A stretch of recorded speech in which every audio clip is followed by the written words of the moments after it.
Here's a day I'll never forget. Most Americans feel the same way. Like a bare footprint in the sand, this here day has left an impact on our hearts, but unfortunately won't ever wash away. I abhor how that sunny fall morning had erupted into a nightmare. I never before have seen a day go by so slowly. Every minute felt like an hour, and every hour felt like an entire day. Teachers at school might have hidden the facts about what had happened that morning, but they couldn't hide the fear that showed in their eyes. But the moment my mother greeted me off the bus after school, time stood still. She spoke clear and crisp, but her words didn't make sense. I didn't believe anything I heard until I saw it for myself on the television. That's when reality sunk in. It puts chills down my spine when I wonder what it was like for the passengers on the plane. I wonder how the impact of the crash had felt to the hard-at-work employees in the towers. I don't think anyone really wants to think about those type of details, but you can't help it. How could I, as a 9-year-old, try to swallow this information that someone would just kill innocents like this? The unexpected surprise of the attack from the terrorists left everyone in shock. Not only us as Americans, but the whole world was tuned in. My mind spun in confusion, and for the first time in my life I was legit scared, frightened for my life, my family, and for America in general. In a way, we are lucky that America hasn't been attacked on home soil grounds since Pearl Harbor. This was a first-time experience for a lot of people. It was frightening to think that no one was 100% safe. Our own leaders of the nation were stunned. The horrors shown on the television not only left you speechless, but put that gut feeling in your stomach that you didn't feel safe. The safety blanket that we have been living under for years had been torn off. There were so many videos and pictures taken and published. It almost felt like as if you were there to experience the attack. I remember pacing in my room, just thinking the Statue of Liberty was next. I just had this feeling that they were going to bomb it. Like, what other surprises could they bring just to make things worse than what they already were? I was glued to the TV all night, just watching the dreadful images. How I felt so bad knowing people were suffering that very moment I was sitting there safe in my home. I remember seeing black dots along the side of the towers, and then the TV zoomed in. Oh God, it was people.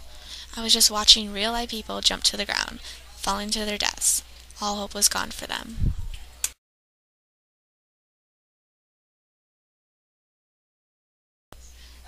God bless all those firemen who were running up the stairs instead of down them. One could only hope to ever hold the courage that they all had that day.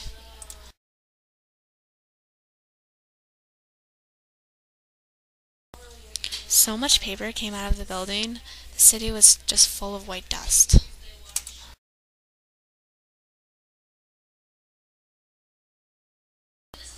The carrying of the dead had seemed to have started as fast as the original attack. I have never experienced such sadness and loss of hope in my life. Weird to think that this isn't the first time Americans have seen 3 heroes put up our American flag over a battle scene. I recall families trying to find their missing loved ones by posting pictures on the TV. I don't ever want to face the feeling of never seeing my mother or father not returning from a simple day of work. As you watched repeated clips of the planes crashing and the 2 buildings falling apart, that moment of horror was still not over. Citizens were still injured, suffering, and trapped under all the rubble. You're sitting there on your couch watching while someone could be bleeding to death. To help. That is all I simply desired to do. If it was possible, I would have been in New York as fast as I could and dug all night in the crumbles of the towers. Rescuing the survivors was on everyone's minds.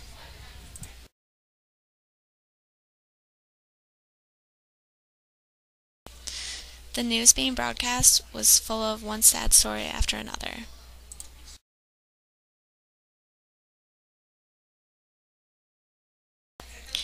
How could you not feel anger?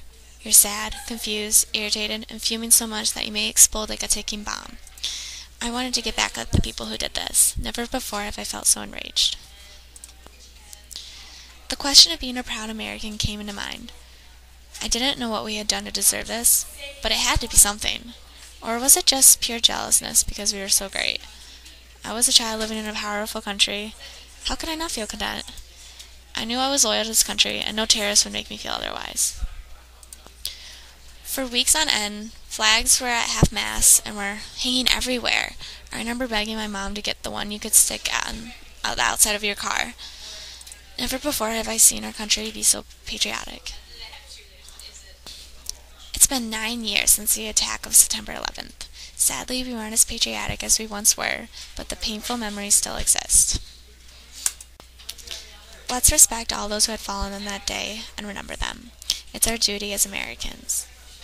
I had made a promise on that day to myself that so far I have stayed true to. I promised that dreadful day, that when I grew up I would get a career where I could protect our citizens so that this incident wouldn't ever happen again, or if it did, I would be in a position where I could help and not be standing defenseless. I never want to feel that way again on that day of September 11th, yet I don't want to ever forget it, because that's the day I found my true patriotism and love for this country.